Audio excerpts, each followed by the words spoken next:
tournament day today, y'all, once again. So today's tournament is called the Pepsi 300 tournament. The owner of the center I bowl at runs this tournament every year. And the special thing about this particular tournament is that it's a dual pattern tournament. It's not a house shot. So both of the patterns are sport patterns. One's going to be a shorter pattern and one's going to be a longer pattern. So we have no idea what we're bowling on. They don't reveal the patterns to us, so we're kind of walking in the dark. So we're bringing 6 balls with us.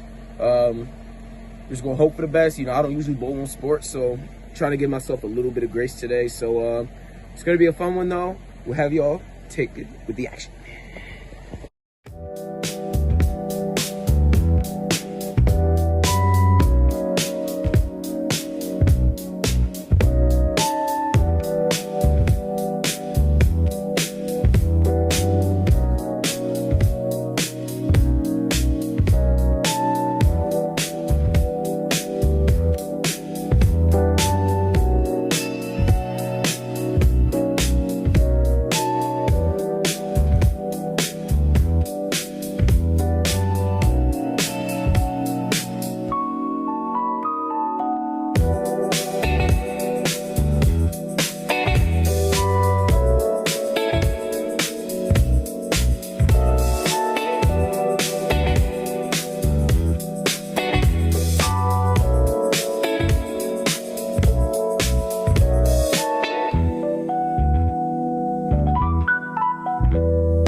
All right, y'all, so game one.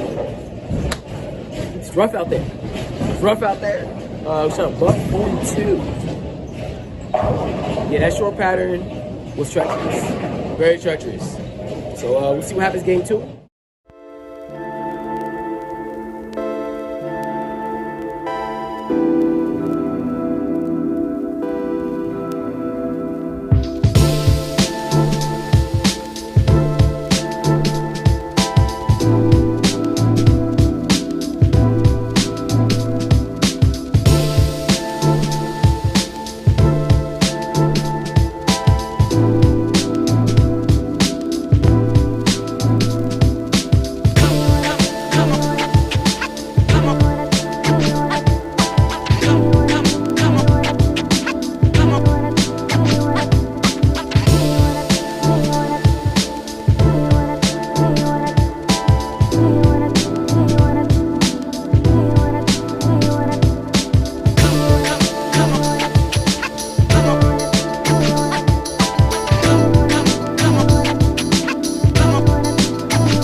right, y'all. So game 2 update. We shot 212.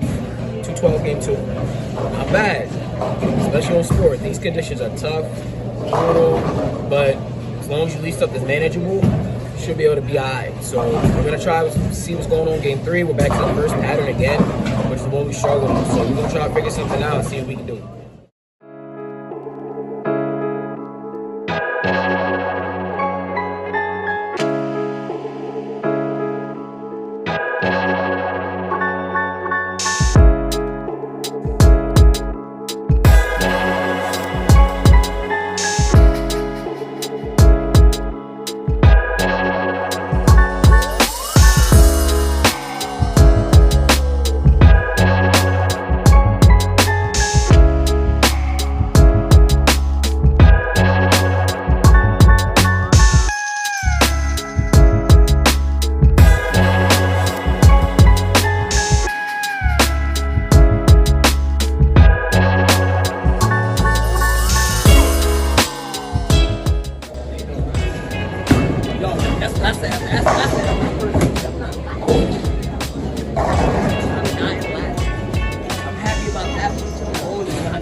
So game 3 update, shot 137. But the good takeaway from this one is that our first 5 frames were all opens, but we managed to make all of our spares for the rest of the game. So that means that we were on an upward trajectory that game. And now we're back on the pattern that we both a little bit better on. So we'll see if we can put up a half decent number and salvage our day. But appreciate y'all sticking around me. You know what I mean? We're having a good day. We're having a good time getting the experience in. Definitely have some things that get exposed today, and we'll go from there.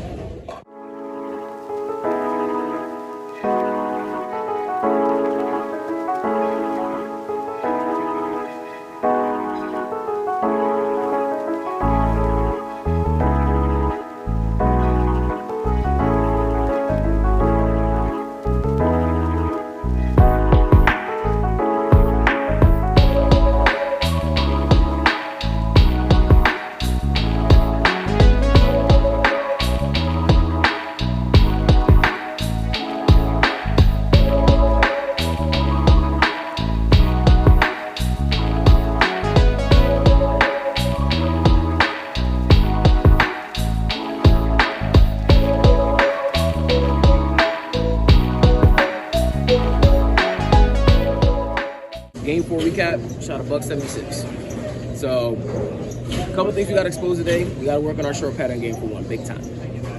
Spares on that also, for sure. But we might have some holes in the bag also, we might have to fill. But we want to do a quick shout out before we go. We're going to shout him out. We got Mr. Brett Eber here, right? Yep. And he has his own YouTube channel. And I stunk it up today, so you can watch that later. So if you guys aren't following, I'll link his channel in my description. It's called StrikingBack. He's been out of the bowling game for how long? Like 15 years. 15 years. So it's a good amount of time. And just coming back, you know, getting his bag together, going on sport for the first tournament really back. It's a big deal. So Struggle bus. Oh yeah, struggle bus for sure. Last place. I think get last place today. That was good. Not last place. First off, I just want to send my sincerest apologies to you guys. We didn't realize that the camera had actually cut off midway through the conversation. Brett is back home now, but what we were talking about before the camera had cut off was about his channel, that he's been out of the game for about 15 years or so. His channel is called StrikingBack. So if you guys want to check out his channel, check out some of his footage of the tournament, you can. And another thing we had talked about after the camera cut off was some of the struggles we went through dealing with the patterns as a whole, because like I said earlier in the video, we were walking into the patterns blind. We didn't know what to expect. We didn't even know the footage. We didn't know anything. So we just were basically bringing in every game we got to try to figure it out. But, you know, we struggled a little bit out there. we got exposed a little bit out there. I know one of his biggest things was he said he missed a lot of spares, but he'll probably go over that in his video. But I know it exposed me a little bit out there too on some things that I really need to work on. First things first, I gotta work on short patterns as a whole. Like figuring out lines, trying to read the lanes, see where my actual out of bounds are and where I can actually play the spot off of is one of the things I really need to work on. Spares, definitely spares. I missed some easy spares out there. As you see in the video, I missed a 5-pin, which you should never miss those. It shouldn't matter what pattern it's on, unless there's no oil in the lanes at all. But yeah, so we got exposed in our spare game as well. But just shot making in general, like knowing where we need to throw the ball and to get to the pocket, and even getting to the pocket, you know, leaving manageable spares and not a bunch of nonsense. Like, comment, subscribe. Our next tournament will be coming up soon. Have your notifications on to be ready for the next one. We appreciate you guys and see you next time.